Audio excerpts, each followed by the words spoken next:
चलिए सबसे पहले डालते हैं बिंदु। बिंदु लिखिए।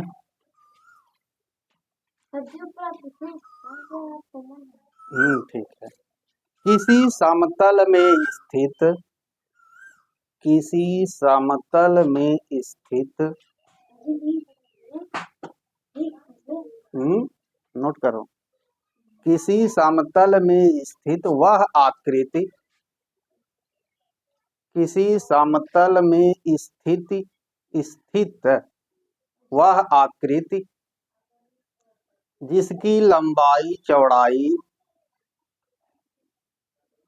तथा ऊंचाई लगभग शून्य होता है, चौड़ाई तथा ऊंचाई लगभग शून्य होता है,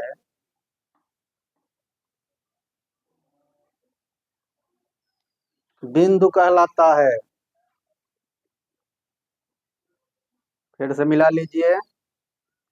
किसी समतल में स्थित वह आकृति जिसकी लंबाई चौड़ाई तथा ऊंचाई लगभग शून्य होती है, बिंदु कहलाता है। जैसे ऐसे हल्का सा बिंदी मार दीजिए, यानी एक बार सिर्फ रख कर उठा लेंगे, इसकी लंबाई चौड़ाई और ऊंचाई लगभग शून्य है ना, तो इसको बिंदु ए, ठीक है।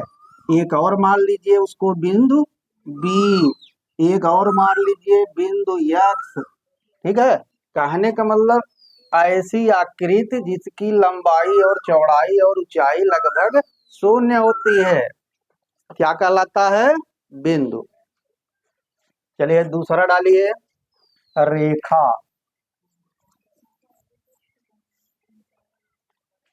रेखा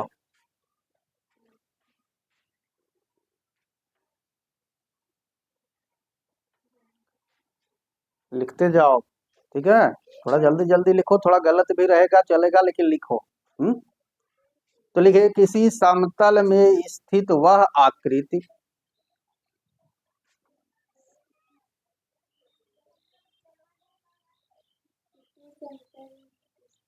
वह आकृति जिसमें लंबाई तो होती है, जिसमें लंबाई तो होती है परंतु चौड़ाई और ऊंचाई लगभग न के बराबर होती है, परंतु चौड़ाई और ऊंचाई लगभग न के बराबर होती है, रेखा कहलाती है।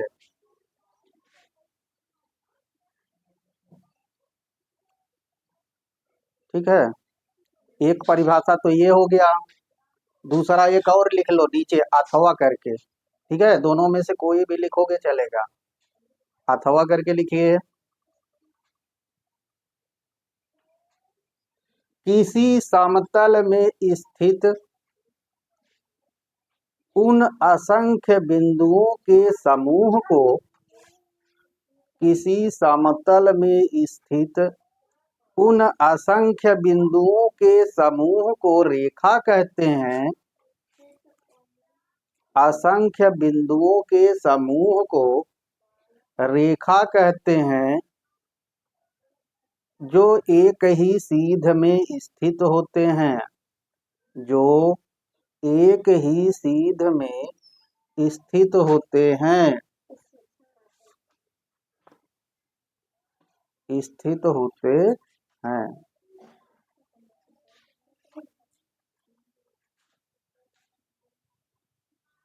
ठीक है, कहने का मतलब दोनों में से कोई भी परिभाषा आप लिख सकते हैं। जैसे कर लीजिए, ये देखिए दोनों तरफ तीर का निशान मार लेंगे, इसको रेखा ए लिख सकते हैं, ठीक है। ऐसे एक और मार लीजिए, इसको रेखा बी लिख सकते हैं, ठीक है। रेखा में जो है दोनों तरफ तीर का निशान होता है। इसका मतलब यह होता है कि यह अपरिमित होता है। अब देखिए, इस रेखा पर असंख्य बिंदु होते हैं ना, यानी एक किसी समतल, जैसे एक ब्लैक बोर्ड समतल है, इस पर एक ही सीध में स्थित असंख्य बिंदुओं के समूह को क्या कहते हैं? रेखा कहते हैं। उसके बाद डालिए रेखाखंड। रेखाखंड हेडिंग करिए।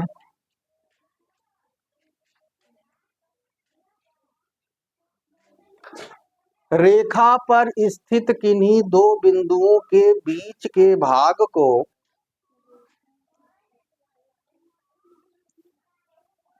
रेखा पर स्थित किन्हीं दो बिंदुओं के बीच के भाग को रेखाखंड कहते हैं।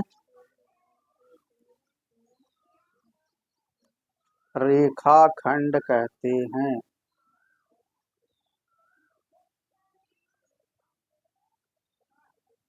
ठीक। अब यहाँ पर देखिए, यह एक रेखा है। हमने इस पर बताया कि इस पर असंख्य बिंदु होते हैं। असंख्य माने ए बी सी डी, जो भी आपको याद है सब डाल सकते हैं। तो कहने का मतलब, मान लो यहाँ पर आपका ये एक रेखा है, इसमें यहाँ पर एक बिंदु ए है, यहाँ पर एक बिंदु बी है, और इसके बीच भी बहुत से सारे बिंदु होते हैं। ठीक है, लेकिन किन्हीं दो बिंदुओं के बीच के भाग को रेखाखंड कहते हैं। यानी अगर हम इसको हटा दें और सिर्फ इतना ही छोड़ दें, तब इसको बोलते हैं रेखाखंड। रेखाखंड, इसका नाम है ए बी रेखाखंड। ठीक है। इसी तरह अगर दूसरा है और यहाँ सी डी लिखा हुआ है, तो इसको बोलेंगे रेखाखंड सी डी। ठीक है।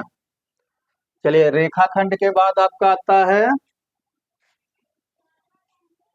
किरण। किरण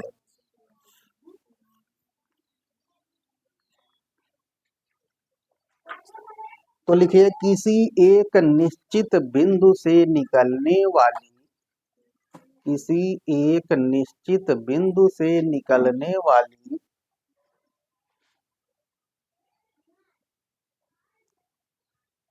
रेखा को किरण कहते हैं।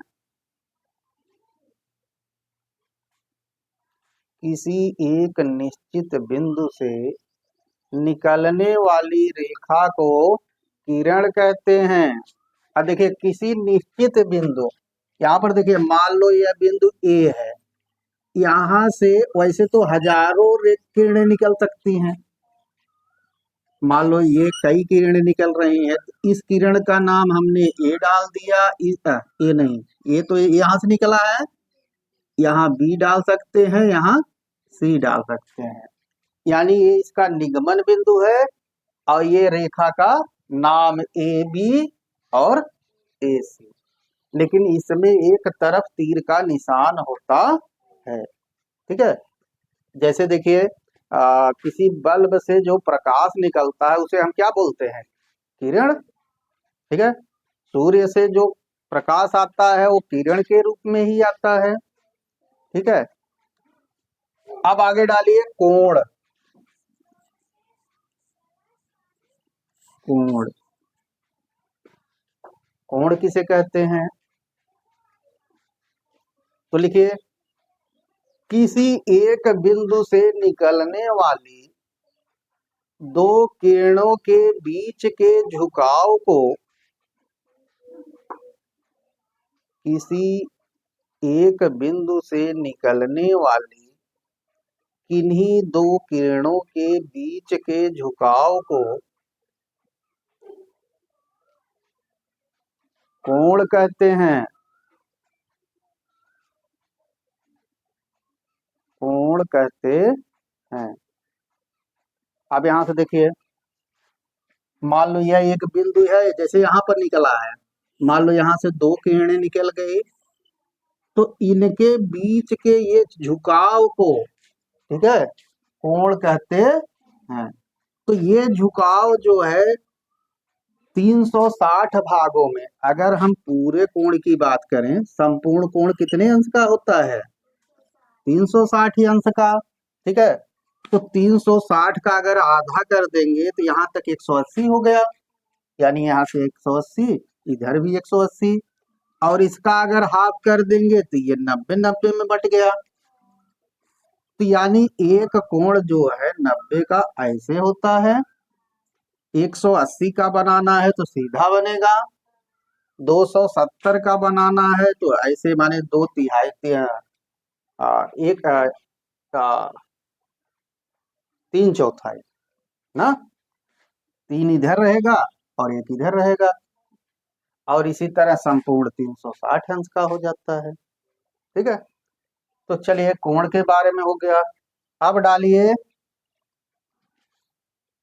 वृत्त।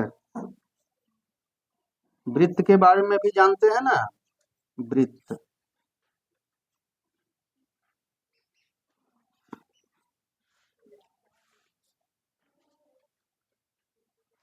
बन ही हुआ रहेगा। ठीक है, चलिए लिखिए, किसी एक निश्चित बिंदु से, किसी एक निश्चित बिंदु से समान दूरी पर स्थित, बिंदु से समान दूरी पर स्थित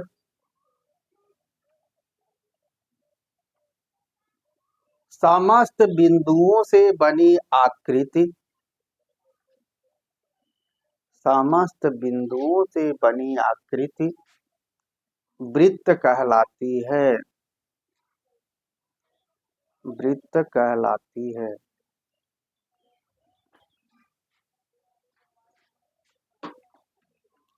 अब यहाँ पर देखिए का क्या कह रहा है, किसी एक निश्चित बिंदु से समान दूरी पर, मान लो एक यहाँ है, जितनी दूरी यहाँ है उतनी दूरी यहाँ भी है, उतनी दूरी, ऐसे से मारेंगे तो ये गोला बन जाता है ना, क्योंकि समान दूरी तभी होगा जब एक गोला के रूप में बन जाएगा ये। और यहाँ पर ऐसे, मतलब अगर इन पर असंख्य हम बिंदु बना दें तो एक गोले का आकार ले लेता है, इसी को हम वृत्त कहते हैं। और उस बिंदु को जिसके समान दूरी पर ये लिए गए हैं उसको वृत्त का केंद्र बोलते हैं। क्या बोलते हैं? वृत्त का केंद्र। और अगर हम इस वृत्त के केंद्र से एक रेखा पूरा मिला दें यहाँ से यहाँ तक, तो इसको हम बोलते हैं व्यास। ठीक है, और अगर सिर्फ एक ही साइड में बनाएं, यानी केंद्र से लेकर उसकी परिधि, इसको बोलते हैं परिधि।